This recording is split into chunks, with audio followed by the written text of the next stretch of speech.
마태복음 강의 68번째 시간입니다. 우리가 지금 살펴보고 있는 마태복음 8장과 9장에는 10개의 기적이 연달아 소개되고 있다, 이렇게 말씀을 드렸어요. 그 10개의 기적들이 어떤 것인지를 우리가 살펴보느라 8장과 9장의 위치를 잠시 잃어버릴 수가 있습니다.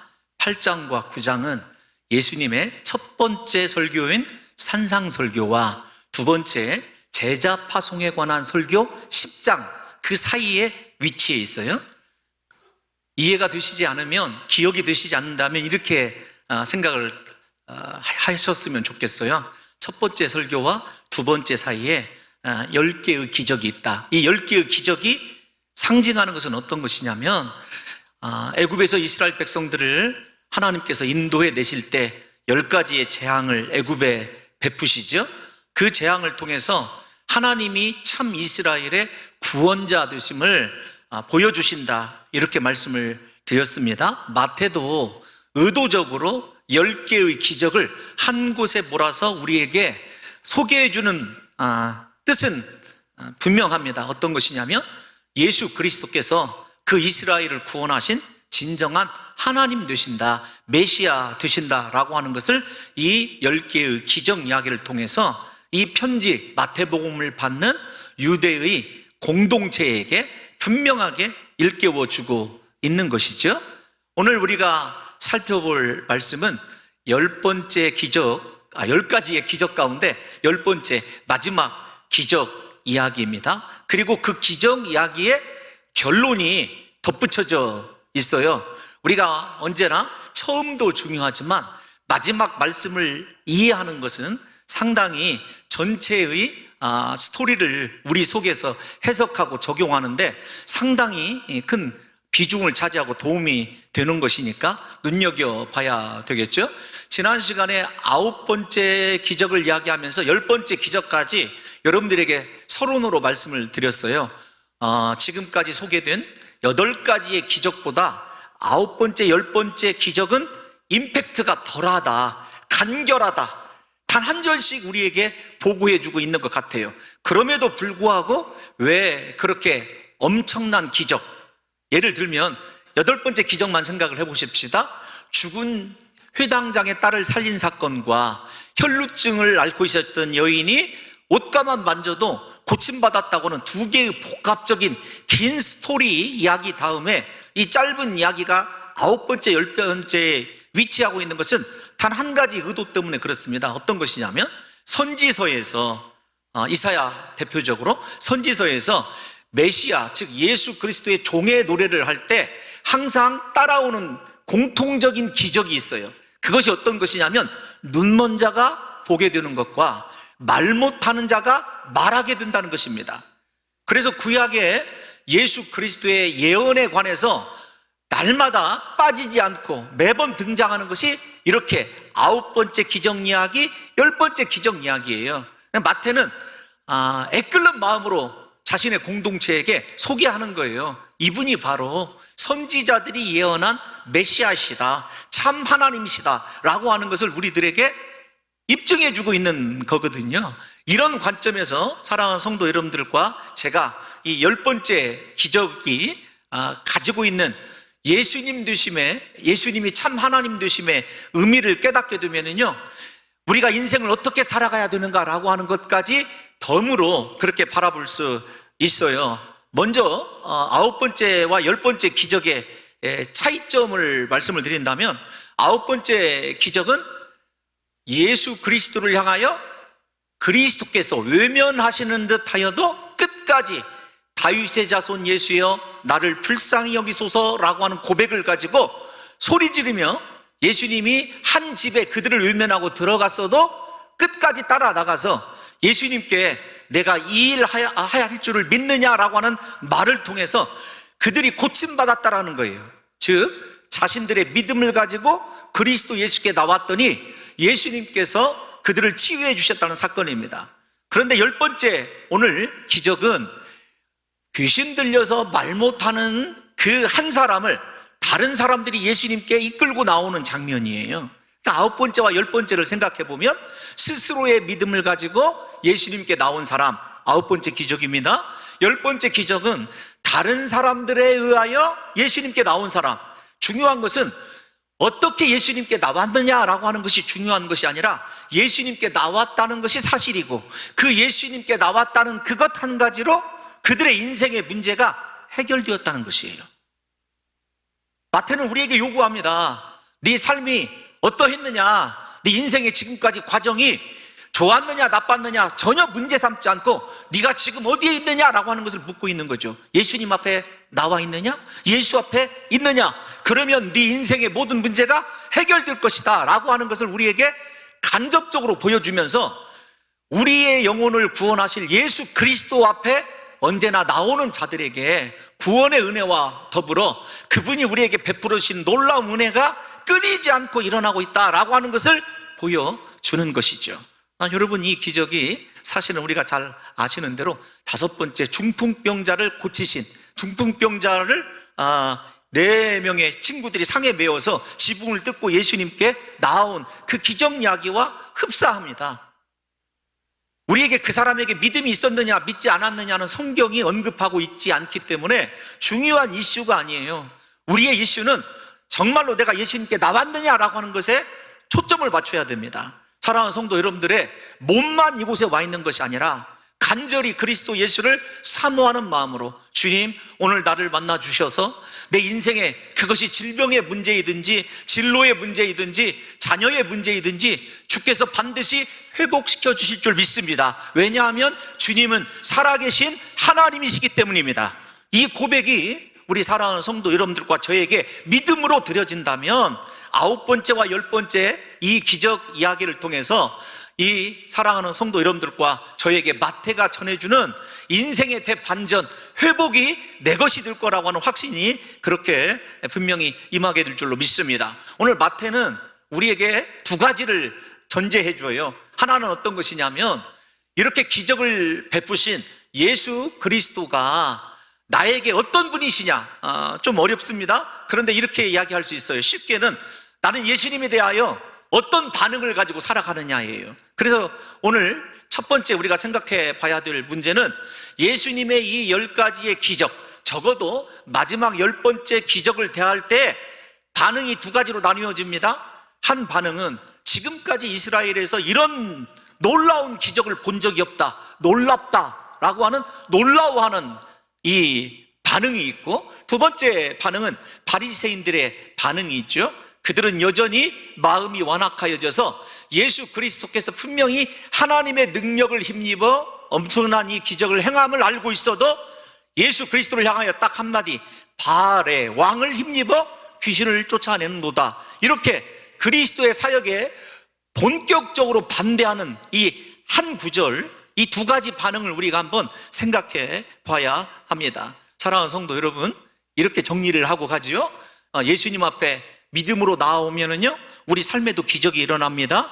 중요한 건 그 기적에 대한 반응을 우리가 어떻게 가지고 가야 하느냐라고 하는 문제이죠. 우리 다 같이 한번 33절을 먼저 한번 읽어볼까요? 시작. 귀신이 쫓겨나고 말 못하는 사람이 말하거늘 무리가 놀랍게 여겨 이르되 이스라엘 가운데서 이런 일을 본 적이 없다 하되. 아멘. 놀랍다라는 말은 이거 엄청나네 그런 정도가 아니라 마음에서 그리스도 예수께서 분명히 지금까지 이스라엘에 나타난 적이 없는 구약의 선지서에 예언되어 있는 우리 마음속에 하나님이 하시는 일임을 인정할 만큼의 엄청난 일이 벌어졌다는 거예요.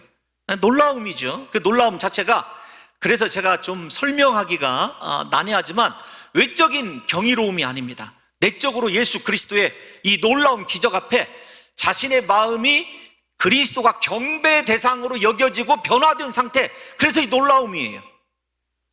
이걸 좀 정확히 구분해서 설명을 좀 해드릴 수 있으면 참 좋을 듯 싶은데요. 어떤 우리도 매직을 하는 사람들이나 마술을 하는 사람들이나 어떤 신기한 일을 볼 때 놀라죠. 그 정도의 놀라움이 아니라 이스라엘 백성들, 무리들 가운데 이스라엘을 위하여 하나님께서 약속하신 어마어마한 구원의 역사가 지금 이루어져 있다라는 사실을 인지하고 마음으로 그 예수 그리스도께 경배하는, 그리스도를 경유의 대상으로 인식하는 놀라움이에요. 중요한 것은 내 자신에게 베풀어진 은혜이든지 아니면 다른 사람에게 베풀어진 은혜를 바라보면서 그 전능하신 하나님의 은혜 앞에서 내가 경이로움과 놀라움을 가지고 살아가느냐라고 하는 것이죠. 사랑하는 성도 여러분, 예수님이 나에게 베풀으신 놀라운 은혜를 한번 생각해 볼까요? 나 같은 죄인을 누가 대신해서 십자가에 못 박혀 죽으시겠습니까? 사랑하는 성도 여러분들 한번 생각해 보세요. 예수님의 그 십자가, 그 사랑을 생각하고 언제 한번 놀라워해 본 적이 있느냐고요. 진심으로 그분 앞에 마음으로 경배의 무릎을 꿇어본 적이 있느냐고요. 우리에게 이 놀랍다라고 하는 이 단어를 생각하면 항상 너무 크고 엄청난 것을 생각합니다. 우리가 애창하는 찬송가 있죠. 나 같은 죄인 살리신, 영어로 Amazing Grace 이렇게 이야기하고 있지 않습니까? 그 은혜 놀라고, 우리가 구원받았다라고 하는 것은 엄청난 놀라운 사실이에요. 뿐만 아니라 이런 기적을 비하하는 것이 아닙니다. 기적이 아니더라도 사랑하는 성도 여러분들과 오늘 제가 이렇게 무사히 눈을 뜨고 잠자리에서 일어나서 예배의 자리까지 나올 수 있고 우리 가정에 별일이 없고 이런 모든 것들이 사실은 다 놀라운 은혜이거든요. 제가 말씀드리고 싶은 것은 무엇이냐면 우리에게 그리스도 예수의 은혜에 대하여, 구원의 은혜가 되었든지 우리를 보살피시는 은혜가 되었든지 우리를 인도하시는 은혜에 대하여 우리가 놀라움을 잃어버린 세대라는 거예요. 감격을 잃어버렸어요, 은혜에 대한. 그런데 이 무리들은 그리스도 예수께서 행하신 그 일을 바라보면서 마음으로 예수 그리스도를 경배의 대상으로 인정할 뿐만 아니라 놀라워했다는 거예요. 기쁨으로 함께 반응했다는 것입니다. 이것을 생각하시면서 사랑하는 성도 여러분들과 제가 무엇을 회복해야 되냐면 우리를 살리신 예수 그리스도의 그 구원의 은혜를 바라보면서 생각하면서 놀라워할 수 있는 마음이 좀 다시 회복되었으면 좋겠어요. 제가 1부 때 이런 말씀을 드렸습니다. 김 목사님과 이 목사님이라는 분이 계셨어요. 같이 대화를 합니다. 약속이 되어 있었기 때문에 김 목사라고 하시는 분이 내가 오늘 이 자리에 나오려다가 큰 사고를 당했어. 차는 망가졌는데 나는 하나님의 은혜로 살아났어. 얼마나 그 은혜가 놀라운지 몰라. 이 목사가 이렇게 대답합니다. 나는 아무 일 없이 오늘 여기에 나왔어. 오늘 하나님의 그 은혜가 얼마나 놀라운지 몰라. 여러분, 어떤 은혜가 더 놀라운 것 같습니까? 10개의 기적력 이야기를 통해서 우리가 그리스도 예수에 대하여 그분이 베푸신 은혜에 대하여 어떻게 반응하는지를 한번 생각해 보자고요. 반대로 바리새인들은요, 우리 다 같이 34절 한번 읽어볼까요? 34절 시작. 바리새인들은 이르되 그가 귀신의 왕을 의지하여 귀신을 쫓아낸다 하더라. 분명히 하나님께서 일으키신 기적임을 이론적으로는 알고 있어도요, 자신의 자존심 때문에, 자아 때문에 인정하기 싫은 것이죠. 오히려 그 은혜와 사역에 대하여 정죄하고 비판하고 판단합니다. 다시 묻겠습니다. 사랑하는 성도 여러분, 하나님이 주신 은혜 앞에서 정말로 마음을 다하여 경배하고 놀라우는 쪽에 속해 있습니까? 아니면 나에게든지 다른 사람에게든지 하나님께서 베푸신 은혜를 바라보면서 정죄하고 비판하고 판단하는 삶을 살아갑니까? 에둘러 말해볼까요? 제자들이 예수 그리스도를 하나님에 대해서 더 잘 알까요? 말씀을 전문적으로 공부하고 있는 바리새인들이 더 잘 알까요? 우리가 안다는 것과 하나님의 은혜 앞에 반응한다는 것은 다른 것이에요. 예를 들면 옆에 있는 김 집사님을 바라보면서 참 그 집에 일어난 기적의 일 때문에 하나님의 은혜를 찬송하고 주여 그 은혜를 내게도 주옵소서, 그 사람이 누리는 축복과 삶의 은혜를 바라보면서 진심으로 예수 그리스도께서 베푸신 일임을 인정하고 온 마음 다하여 축하해주고 주여 나에게도 그 은혜를 주옵소서, 나도 주님을 기다립니다라고 하는 신앙의 자세가 우리의 것인지, 아니면 언제나 시기와 질투와 열등의식에 사로잡혀서 다른 사람이 받은 축복과 은혜마저도 비판하고 정죄하고 판단하는 바리새인 쪽에 속해 있는지를 우리가 생각해 보자고요. 사랑하는 성도 여러분, 마태를 제외한 마가나 누가는 이 바리새인들의 이야기를 훨씬 더 길게 우리들에게 설명해 주고 있다는 걸 잘 알고 있습니다. 왜 이렇게 한 절로 함축해 놨냐면, 사랑하는 성도 여러분들과 제가 마음으로 하나님께서 하신 그 일을 인정하고 내게 주신 그 은혜 앞에 날마다 놀라움으로 반응하며 감사하고 내 예배의 대상이신 예수님께 끊임없이 진정한 경배를 올려드릴 수 있는 믿음의 사람들로 선택되어지시고 그 길로 달려갈 수 있는 귀한 성도들이 되시기를 예수님의 이름으로 축원합니다. 이제 그 기적 앞에서 우리의 태도가 어떠냐, 반응의 문제가 어떤 것이냐라고 하는 것을 생각해 보았어요. 저는 적어도 우리 공동중앙교회 성도들이 건강한 신앙을 가지고 있기 때문에 내게 일어난 은혜뿐만 아니라 다른 사람에게 일어난 기적과 놀라운 은총 앞에서도 이렇게 놀라워하고 축복해주고 하나님께 감사할 수 있는 선한 마음, 깨끗한 마음을 좀 소유하시는 제자의 반열에 서시기를 예수님의 이름으로 다시 한번 축복합니다. 이제 두 가지 우리가 생각해 보아야 될 것, 서론에서 이렇게 말씀을 드렸어요. 첫 번째 설교와 두 번째 설교 사이에 있는 이 마지막 이 10가지의 결론의 이야기를 마태가 예수님의 탄식으로 설명을 해드리고 있어요. 보충하고 있습니다. 그러니까 우리가 읽은 9장 35절에서 38절까지는 예수님의 탄식 이렇게 이야기하는 것이 사실은 옳아요. 왜 그런지를 우리가 생각해 보면서 진짜 내 신앙의 방향, 그리스도 예수를 섬기는 나의 섬김의 방향이 어디에 있는지까지, 예수님이 원하시는 것인지 아닌지까지를 우리 사랑하는 성도 여러분들과 제가 한번 생각해 보려고 합니다. 마태는 10가지의 이 기적의 이야기의 결론을 예수님의 3대 사역을 소개함으로 시작을 해요. 우리 먼저 9장 35절 다시 한번 읽어볼까요? 시작. 예수께서 모든 도시와 마을에 두루 다니사 그들의 회당에서 가르치시며 천국 복음을 전파하시며 모든 병과 모든 약한 것을 고치시니라. 할렐루야. 3대 사역이다 이렇게 말씀을 드렸어요. 그런데 우리 사랑하는 성도 여러분들이 성경을 깊이 지금까지 마태복음을 잘 따라오신 성도님들은 저 말씀이 어디에 나와 있다, 어디에선가 본 적이 있다라고 생각이 되어져야 돼요.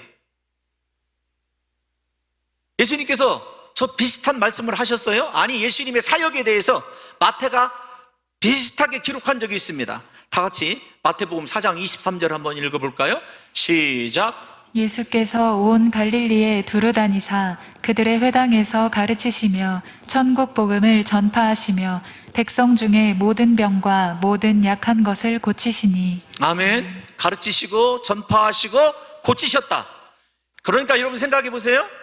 마태복음 5장부터 우리가 읽은 이 9장까지는 적어도 4장 23절 예수 그리스도의 3대 사역, 그 다음에 끝도 예수 그리스도의 3대 사역으로 감싸져 있다는 것을 아셔야 돼요.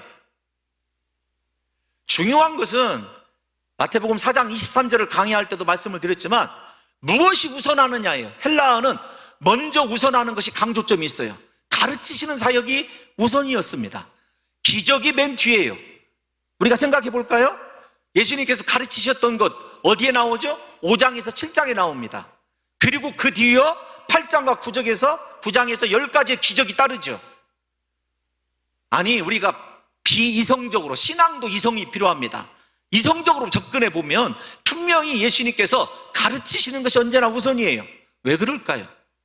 인생의 변화가 굳이 조금 비관적으로 설명을 해드리자면 삶의 변화가, 제자됨이 기적에 의해서 일어나는 것이 아닙니다.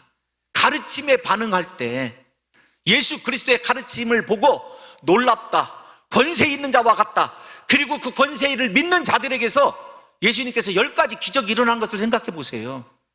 굳이 제가 기적과 말씀을 분리하는 이유가 있습니다. 왜 그럴까요? 우리가 광야에 있는 이스라엘 백성들을 생각해 보십시오. 40년 동안 그들에게는요 매일매일이 앞에서 설명해 드린 기적의 연속이었습니다. 구름 기둥이 낮에는 인도하고 밤에는 불 기둥이 인도합니다. 하나님의 임재 아닙니까? 반석에서 물이 솟아납니다.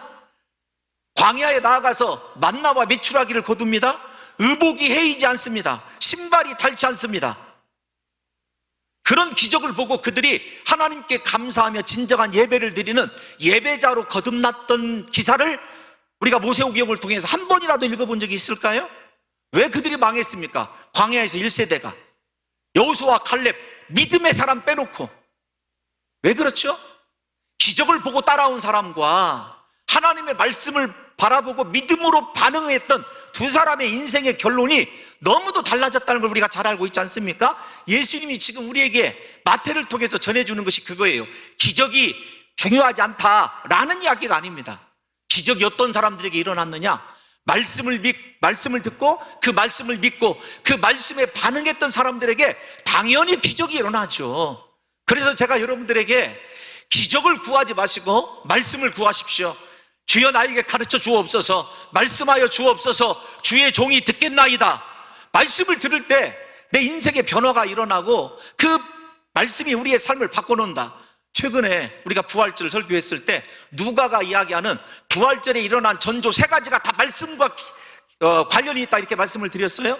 예를 들면 처음에 이 부활을 목도한 이 마리아에게 천사가 뭐라고 얘기하죠? 너 갈릴리에서 예수 그리스도께서 너에게 가르치신 말씀을 기억하라는 것이었습니다. 그 다음 기적이, 그 다음 이야기가 어떤 것이죠? 누가복음 24장에서 엠마오로 향하던 두 제자에게 예수님께서 그들의 눈을 열어주시면서 짠! 내가 예수지? 이렇게 얘기하지 않으셨어요. 그들에게 말씀을 가르쳐 줄 때 그들의 마음속에서 그들이 뭐라고 고백을 하죠? 우리의 마음이 불 붙는 것 같이 뜨겁지 아니하더냐? 세 번째, 마찬가지입니다. 예수님께서 부활하셔서 제자들에게 주신 것도 말씀이에요. 사랑하는 성도 여러분, 제가 오늘 이 예수님의 가르침 앞에서 마태복음을 펼쳐놓고 높게 생각해 보십시오. 예수님의 3가지 사역에서 무엇이 중요한지, 나는 정말로 말씀을 듣고 말씀에 반응하고 있고 그 말씀이 하나님께서 지금 그 말씀을 통해서 내게 말씀하고 있다는 것이 여겨진다면 오늘 우리에게 10개의 기적은 덤으로 따라오는 것 아니겠느냐고요. 부디 사랑하는 성도 여러분들이요, 말씀을 믿는 자들은 놀라워하는 역사가 일어납니다. 그러나 말씀을 믿지 않고 판단하고 평가하는 그 사람들에게는요, 바리새인들과 같은 억지만 드러날 뿐이죠. 제가 이 본문을 준비하면서 이런 글을 읽었어요. 치유 없는 기독교는 기독교가 아니다. 예수님께서 믿음으로 나오는 사람들은 죽은 자가 살아나는 놀라운 기적을 주셨죠. 그 기적이 다 예수의 소문을 듣고 나온 사람들 아닙니까? 그 소문, 예수님에 관한 이야기를 들음으로 그들 안에 믿음이 생겨난 것 아니냐고요. 저는 우리 사랑하는 성도 여러분들의 삶 가운데 이 치유가 말씀을 통해서 일어나시기를 예수님의 이름으로 축원합니다. 말씀을 듣는 가운데 믿음이 생겨나고 그 믿음 때문에 사랑하는 성도 여러분들의 영과 육이 구원되고 치료되는 놀라운 역사가 일어나게 될 줄로 믿습니다. 여러분, 목표를 하면서 다른 사람에게 안수기도를 하고 우리 성도님들에게 안수기도를 하고 그들이 고침을 받고 어떻게 되었다는 소리를 들을 때 정말 행복하죠. 윤활유 같죠. 그런데 그 기쁨이 별로 못 가요. 진짜 목표자에게 기쁨은요, 제 자신도 변화되어 가고 우리 성도들이 건강한 성도로 변화되어 가는 모습, 말씀을 쫓아가는 그 모습이면요, 그렇게 행복할 수가 없어요. 왜냐하면 다시요, 우리 사랑하는 성도 여러분들이요, 말씀에 반응하십시오. 기적이 일어날 줄로 믿습니다. 사랑하는 성도 여러분, 이제 예수 그리스도께서 왜 이 말씀을 3대 사역을 우리에게 다시 한번 말씀해 주셨는지를 한번 생각해 보려고요. 2가지 측면에 생각해 볼 거예요. 35절을 먼저 띄워놔 주십시오. 35절 시작. 예수께서 모든 도시와 마을에 두루 다니사. 아멘. 여기까지만요. 다시 한 번만 그 부분만 읽겠습니다. 시작. 예수께서 모든 도시와 마을에 두루 다니사. 아멘. 4장 23절로 다시 한번 가겠습니다. 여러분들을 번거롭게 드려서 죄송해요. 시작. 예수께서 온 갈릴리에 두루 다니사. 아멘. 우리가 이 말씀을 놓치기가 쉬워요. 왜냐하면 유대적 관점에서 이 말씀을 접근하지 못하기 때문에 그래요. 그 당시 랍비, 그 다음에 제사장, 우리가 잘 아는 서기관들은요, 일종의 절대로 사람을 찾아가지 않아요. 그들의 명성을 듣고 사람들이 찾아옵니다. 이게 중요해요. 만왕의 왕이신 예수님께서는요, 그 당시에 관습을 쫓아서 사람들을 선별해서 혹은 자기에게 나오는 사람들만 만나 주신 것이 아니에요. 모든 사람들에게 찾아가셨어요. 한 사람도 더 구원하시기 위하여, 한 사람도 더 고쳐주시기 위하여 예수님께서 쉴 새 없이 우리가 잘 아는 대로요, 이 고을 저 고을로 다니시면서 복음을 전하시고 가르쳐 주시고 치유해 주셨다는 사건을 잘 알고 있지 않습니까? 생각해 보십시오. 예수님은 놀라운 말씀에 권위와 치유의 능력이 있으신 메시아이시고 하나님이십니다. 그런데 그가 사람들에게 존경받는 랍비, 사람들에게 주목받는 인생, 그런 인생을 사신 것이 아니라 오히려 더 낮아지시고 자기를 필요로 하는 사람들에게 찾아가셨다는 것이 이 본문의 핵심이에요. 예수님이 제자들에게 가르쳐주는 제자도의 중요한 원칙입니다. 예수님은 모든 권위를 버리시고 모든 사람들 앞에 철저하게 낮아지신 것이죠. 예수님은 내가 원하는 대로, 자신의 방식대로 혹은 세상의 방식대로 사명을 감당한 것이 아니었어요. 자신을 필요로 하는 모든 사람들에게 생명까지 내어주신 분이 예수님 아니십니까? 오늘날 제자들의 모습이 어때야 되느냐? 바로 우리 사랑하는 성도 여러분, 이렇게 생각해 보셔야 돼요. 사람들에게 주목받고 사람들이 나를 알아주고 내게 찾아와주고 그런 인생이요, 오래가지 못해요. 왜냐하면 그것에 취하면 인생이 쉽게 시들더라고요. 목회자로서 가장 위험할 때가 언제인 줄 아십니까? 다른 때가 아닙니다. 그래, 내가 이 정도 목회, 사람들에게 인정받는 거. 우리 속에, 제 속에 우리라고 해서 죄송합니다. 얼마나 교만한 마음이 있는 줄 아세요? 사람들이 조금만 칭찬하면 그렇지 라는 말이 금방 쉽게 동의될 정도로 예수 그리스도를 생각하셔야 돼요. 우리 교회 성도님들이 진짜 하나님을 섬기는 진정한 제자로 거듭나기 위해서는요, 그 사람이 내가 나를 인정하는 사람이든지 나를 인정하지 않는 사람이든지요, 손을 내밀 줄 알아야 돼요. 찾아갈 줄 알아야 됩니다. 나에게 나오기를 기다리지 말고 내가 내 발로 먼저 가는 일이 절대로 자존심 상하는 일 아닙니다. 내가 먼저 손 내미는 일이, 용서해달라고 하는 일이 부끄러운 일이 아니에요. 복음을 필요로 하는 사람들, 나를 필요로 하는 사람들이 원하는 대로 내 방식이 아니라 그들의 필요로 한 방식을 쫓아서 찾아가는 것이 진정한 제자도의 모습인 거라는 거죠. 사랑이나 봉사, 충성도 마찬가지입니다. 내가 원하는 대로 하고 내가 하고 싶은 대로 하는 것이 아니야죠. 왜냐하면 내가 원하는 대로 하면 내 만족이죠. 자기 만족이죠. 예수님 만족은 아니라는 거예요. 많은 사람들이, 다시 말씀을 드리지만, 모든 사람들에게 영향력을 끼치기를 원하면서도 예수님의 방식이 아닌 자기가 높아지는 방식으로 영향력을 끼치려고 해요. 한국교회의 고질적인 병이 여기에서부터 시작됩니다. 권세 잡아라, 잘 되어야 된다, 형통해야 된다. 여러분, 그것을 제가 부인하는 것이 아닙니다. 그런데 진짜 그 높은 자리에 올라갔을 때 자신을 필요로 한 낮은 자리에 손을 내밀고 사랑을 하고 그들을 위하여 내게 있는 모든 것을 기꺼이 줄 수 있는가? 예수님의 삶의 방식이 우리의 방식과는 너무도 다르죠. 예수님은 모든 이들을 찾아가 주셨습니다. 편견 없이 찾아가 주셨고 그들을 만나 주셨습니다. 철저히 자기 비움, 겸손한 사랑을 마태가 이렇게 묘사하고 있는 거예요. 우리가 믿는 예수 그리스도가 이렇게 우리에게 찾아오셔서 우리가 구원받고 하나님을 예배하는 예배자가 된 것 아닙니까? 그런데 우리의 삶은 어떠냐고요? 내가 뭔가 이익이 있는 사람에게는요, 얼마나 약한 자가 되고 비굴한 자가 되고, 무언가 그 사람에 대해서 내가 우월감을 가지게 될 때는요, 한없이 다른 사람들을 비하하고 심지어는 속으로 조롱하면서 비웃는 삶을 살아가고 있는 사람들이 우리가 아니어야 된다는 거죠.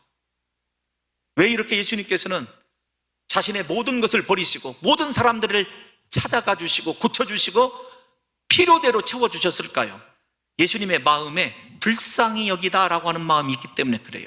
우리 다 같이 어디를 보시냐면 36절 한번 읽어보겠습니다. 시작. 우리를 보시고 불쌍히 여기시니. 아멘. 여기까지만요. 불쌍히 여기다라고 하는 단어를 성경을 눈여겨보신 분들은요, 공관복음에만 나타나요. 저 단어가 스프랑크니조마이라고 하는 단어예요. 헬라어. 좀 길지만 우리 성도 여러분들이 잊지 않으셔야 될 단어예요. 마태복음에 5번, 마가복음에 4번, 누가복음에 3번. 외우기도 쉬워요. 5, 4, 3. 이 딱 3 복음서에만 나타나는 단어예요. 그러니까 공관복음에 예수님의 행적을 기록한 복음서에만 나타난다라고 하는 것은요, 예수님에게만 속한 성품임을 우리가 알아야 돼요. 그래서 지난 시간에 9번째 기적을 일으켰던 이 두 맹인이 다윗의 자손 예수여 나를 불쌍히 여기소서, 그 말씀을 제가 강조한 이유가 여기에 있어요. 예수님의 심정을, 예수님의 이 땅에 오셔서 나라를 다스리심이 어떤 것인지를 그들이 알고 있었기 때문에 그런 거죠. 근데 여러분 생각해 보세요. 이 스프랑크니조마이라고 하는 단어는요, 단장, 그런 뜻이에요. 단장이 어떤 거냐면 단장의 아픔, 창자가 끊어진 아픔, 이렇게 번역을 해야 돼요. 원래는. 제가 이 단어를 새벽에 한번 여러분들에게 설명해 드린 적이 있습니다. 이 단어를 잘 설명하는 예가 있어요. 어떤 것이냐면 프랑스 사람들이 그 원숭이 요리를 좋아한대요. 두개골 요리를. 그래서 그 원숭이를 아프리카로 잡으러 갑니다. 포획을 하는 거죠. 그런데 새끼 원숭이를 주로 써요. 새끼 원숭이를 포획해가지고 이 사냥꾼들이 잡아가니까 어미 원숭이가 소리를 지르며 울면서 그 선착장까지 따라오는 거예요. 쉬지 않고. 그 새끼 원숭이가 뭐라고 할까요? 우리에 갇혀져 가지고 배에 실려지게 되니까 갑자기 원숭이가 그냥 그 자리에서 기진하고 죽어요. 신기하다. 왜 죽었을까를 생각하기 위해서 그 사람들이 배를 갈라보니까 창자가요 다 도막도막 끊어져 있어요. 그때부터 사람들이 단장의 아픔, 우리가 자녀들을 생각해 보십시오. 고통받는 내 자녀, 그것이 질병이 되었든지 인생의 실패가 되었든지 진로를 못 찾아 방황하는 자녀가 되었든지 우리 부모의 마음을 보자고요. 그래서 성경에서 이 스프랑크니조마이를 설명할 때 자식을 긍휼히 여기는, 불쌍히 여기는 아버지의 마음으로 설명을 합니다. 구약에서 한 군데, 시편 103편 13절 말씀만 한번 읽어보겠습니다. 시작.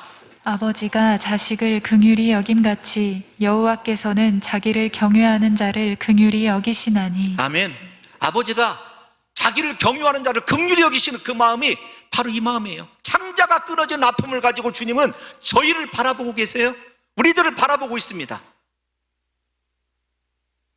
왜 우리가 주님 베푸신 은혜에 놀라워하지 못하죠? 그분이 우리를 향하는데, 우리가 범죄의 길을 갈 때, 주님을 떠나서 내 마음대로 살아갈 때 그분의 창자가 또 끊어지는 고통을 가지고 우리를 불쌍히 여기셨기 때문에 우리가 오늘 구원받은 자로서 하나님께 예배하는 것 아니냐고요. 예수님은 이 스프랑크니조마이 때문에 하늘 보좌를 버리시고 인간의 몸을 입고 이 땅에 오셨습니다. 이 불쌍히 여기는 마음 때문에 자신에게 나오는 모든 사람들을 치료해 주셨어요. 신분이 어떻든 지난날의 삶이 어떻든 예수님께 나오는 모든 사람들이 고침받은 이유가 어디에 있냐면 바로 이 불쌍히 여기시는 마음 때문에 그런 거죠. 더 나아가 나를 불쌍히 여기셨기 때문에, 나를 그렇게 고통당하는 자녀로 여겼기 때문에 예수님께서 십자가에 못 박혀 죽으신 거예요. 우리가 예수님의 제자라고 한다면 바로 이 예수님의 이 마음을 본받아야 되는 거죠. 예수님께서 누구든지 나를 따르려거든 자기를 부인하고 날마다 자기 십자가를 지고 나를 따를지니라, 이렇게 얘기했을 때 제가 가장 공간복음을 얘기할 때 주요하게 설명하는 단어 아닙니까? 자기 부인. 내가 부인되어지고 그 사람은 전적으로 사랑하게 되었을 때 이렇게 불쌍히 여기는 것 아니겠습니까? 자녀를 거래관계에 의해서 사랑하는 부모 본 적이 있으세요? 자기를 부인하고 자기 십자가를 지는 것, 그럴 때만이 예수님처럼 다른 사람에 대하여 온전한 스프랑크니조마이, 불쌍히 여기는 마음을 가질 수 있다는 거예요. 나에 대하여 죽은 사람, 그리고 예수에 대하여 산 사람만이 가질 수 있는 것이 불쌍히 여기는 마음이에요. 예수님은요, 곰곰이 생각해 봤어요. 제자된 우리들에게 네가 초월적인 능력과 은사를 받아라, 혹은 전능한 능력을 받아라, 혹은 네가 다른 사람보다 월등하고 탁월한 목표 행적을 나타내는 사람이 되어라, 사람들에게 주목받는 인생을 살아라, 그렇게 말씀하지 않으셨더라고요. 예수님이 저에게 요구하시는 것 다른 것 아닙니다. 너 성도를 사랑해라, 영혼을 사랑해라. 제가 드리는 간절한 기도 제목이 있습니다. 하나님 사랑, 교회 사랑, 영혼 사랑, 이 세 가지 있거든요. 제가 우리 창성민 목사님에게 책을 하나 주면서 거기에다 그 말을 써 주었어요. 사랑하기 때문에. 그런데 한국 교회는, 교회에서 사역하는 대부분의 사람들이요, 무언가를 가져보려고 좀 더 나은 스펙, 그 다음에 내가 이런 일을 행했노라고 하는 어떤 업적주의의 이런 목표적 방향 때문에 진실로 사랑해야 될 예수 그리스도의 그 사랑, 예수 그리스도의 그 진정한 십자가의 도를 잃어버린 어리석은 우를 범하고 있다는 것입니다. 예수님께서 원하시는 제자는요, 예수님처럼 다른 사람을 불쌍히 여기는 거예요. 그들을 위하여 내가 누릴 수 있는 모든 것을 내려놓고 포기하는 사람이 되라는 것입니다. 예수님이 사랑받을 만해서, 죄송합니다, 우리가 예수님께 사랑받을 만한 사람이던가요? 아닙니다. 예수님은 도저히 용서받을 수 없는 나를 위하여서도요, 그렇게 창자가 끊어지는 고통을 가지시고 우리를 불쌍히 여기셨어요. 오늘 이 설교를 들으시는 사랑하는 성도 여러분들과 제가 이번 한 주간에 묵상해야 될 말씀이 있어요. 어떤 거냐면, 우리를 시험에 들게 하는 사람들을 불쌍히 여겨야 돼요. 나를 아프게 하는 그 사람을 사랑하고 불쌍히 여겨야 됩니다. 너무도 힘들게 하고 분노케 하는 형제를 용서해야 되고, 남편을 용서해야 되고, 아내를 용서해야 되는 거죠. 그를 불쌍히 여겨야 됩니다. 감당하기 힘든 상처를 준 여러분의 형제와 자매를 불쌍히 여겨야 되고, 여러분의 인격을 모독하고 자존감에 상처를 주는 직장 상사와 동료를 용서해야 돼요. 불쌍히 여겨야 됩니다. 왜냐고요? 이유 없이 예수님이 나에게 그렇게 하셨기 때문에 그래요. 우리도 마찬가지죠.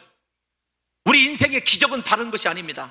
예수님처럼 가장 낮은 곳을 향하여 내 시선과 내 마음이 향하고, 그들을 향하여 진정한 긍휼히 여기는 마음, 불쌍히 여기는 마음을 갖게 될 때에 예수님이 나를 통하여 더 크고 놀라운 역사와 기적을 일으키는 것 아니겠습니까? 성도님들도요, 부탁합니다. 여기 서 있는 홍 목사를 불쌍히 여겨주세요. 사랑하는 성도 여러분들이, 우리가 예수님처럼 불쌍히 여길 때 눈물의 기도가 나오더라고요. 눈물의 기도가. 성도 한 사람 한 사람을 생각하고, 그들이 당하고 있는 고통, 그들이 잠 못 이루어하는 아픔을 생각할 때요, 조금이라도 마음으로 내가 저들을 위해서 기도해야 되지라는 생각 때문에 정말로 잠 못 이룰 때가 있어요. 부디 우리 성도님들에게, 우리 교회 성도님들이 예수님의 제자가 되기 위해서 간절히 원하는 것, 다른 것 아닙니다. 긍휼히 여기는 마음이에요. 불쌍히 여기는 이 마음이 있어서 모든 이들에게 이 마음으로 다가갈 때 우리가 진정한 예수님의 제자로 거듭나는 것 아니겠습니까?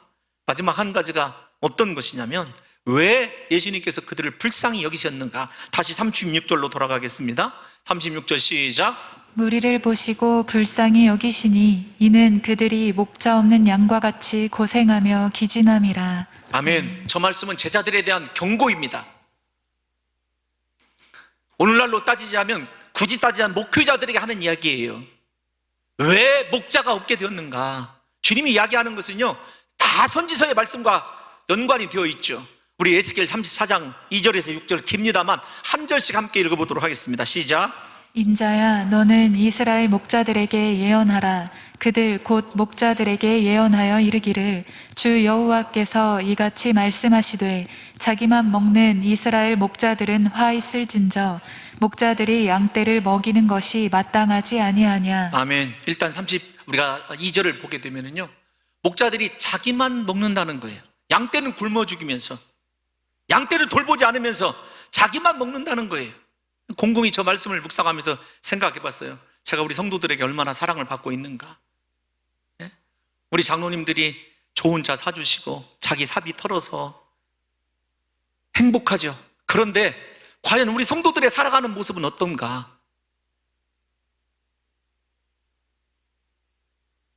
진짜 나는 양들을 위해 존재하는 목사가 맞은가? 3절로 가보겠습니다. 3절 시작. 너희가 살진 양을 잡아 그 기름을 먹으며 그 털을 입되 양떼는 먹이지 아니하는도다. 양 단수이고 양떼 복수입니다. 편견을 가지는 거예요. 오늘말로 번역하면은 돈이 있고 사회적 명망이 있는 성도에 대해서는요, 엄청나게 사랑을 합니다. 그런데 정작 그 기름을 먹고 그 털을 입으면서도 주님이 맡기신 양떼는 돌보지 않는 거예요. 4절로 가보겠습니다. 시작. 너희가 그 연약한 자를 강하게 아니하며 병든 자를 고치지 아니하며 상한 자를 싸매주지 아니하며 쫓기는 자를 돌아오게 하지 아니하며 잃어버린 자를 찾지 아니하고 다만 포악으로 그것들을 다스렸도다. 한마디로 요약할 수 있습니다. 불쌍히 여기지 아니하고 포악으로 다스렸다는 거예요.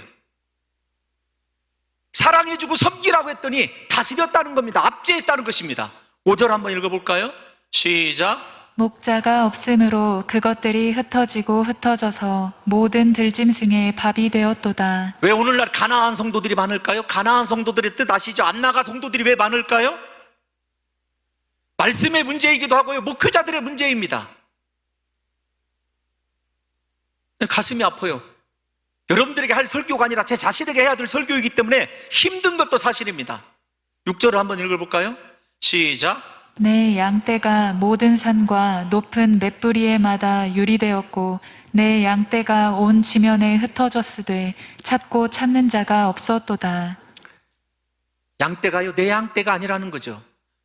주님이 맡기신 양떼예요. 그런데 그 양떼들이 목장이 없어요. 다 그들이 흩어졌습니다. 그 흩어진 이유가 여러분 누구 때문에 그러냐면 목자들 때문에 그런 거예요. 목자들.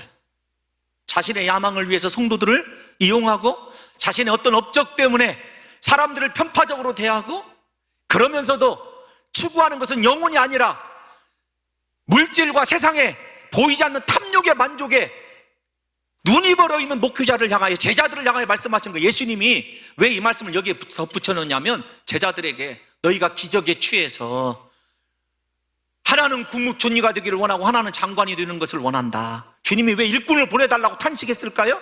제자들에게 너희가 일단 일꾼이 아니다란 말도 포함되어 있고, 두 번째는 진짜 일꾼이 없다라는 거예요. 양들의 결과가 어떤 것인 줄 아십니까? 고생하고 기진한다. 고생한다는 말은 어떤 것이냐면 먹을 것을 찾아서 헤매이는 광야의 모습을 쓸 때 여러분 고생한다는 단어를 써요. 헬라 원어. 기진한다는 것은 어떤 것이냐면 양이 말입니다. 어느 때 죽냐면 뒤집어져 있으면 죽어요. 양은 스스로 일어나지 못합니다. 질식사예요. 내 발이, 다른 말이 아니라 내 발이 하늘로 올라가면 죽어요. 그래서 예수님께서 뭐라고 말씀하시냐면 37절 38절 한번 읽어볼까요? 시작. 이에 제자들에게 이르시되 추수할 것은 많되 일꾼이 적으니 그러므로 추수하는 주인에게 청하여 추수할 일꾼들을 보내주소서 하라 하시니라. 아멘. 예수님이 얼마나 제자들에 대해서 복선을 까고 안타까워하시면서 진짜 추수할 일꾼들, 어떤 거죠? 바리새인들이나 서기관들이나 그렇게 많은 목자가 있었음에도 불구하고 온 이스라엘이 고생하고 기진하는 그런 상태가 일어난 것처럼, 아니다, 그들을 위하여 존재하는 진정한 일꾼이 필요하다는 거예요. 앞에서 말씀드린 대로 설명해 드리자면 직분도 상관이 없습니다. 내 형편과 처지에 상관도 없습니다. 나에게 주신 이 사명, 영혼들을 돌보고 그 영혼들을 위해서라고 한다면 예수님처럼 끝까지 찾아가서 그들을 불쌍히 여기는, 그들의 종이 되는, 일꾼이 되는 하나님의 사람이 필요한 것이죠. 사랑하는 성도 여러분들의 신앙의 노선은 어디를 향하여 가고 있습니까? 우리가 흔히 듣는 축복의 눈이 멀어서 예수님께서 원하시는 진정한 제자도의 길을 걸으며 나를 통하여 일하실 예수 그리스도, 나를 통하여 구원하실 영혼들을 바라보시면서 네가 진정한 내 일꾼이다, 그렇게 인정하실 만한 영혼들을 불쌍히 여기고 그 영혼들을 위하여 내 생명이라도 조금 더 귀한 것으로 여기지 아니하고 내려놓을 수 있는 진정한 예수님이 하나님께 청하신 그 일꾼이 저와 여러분들이 되고 우리 봉동중앙교회가 되시기를 예수님의 이름으로 축원합니다.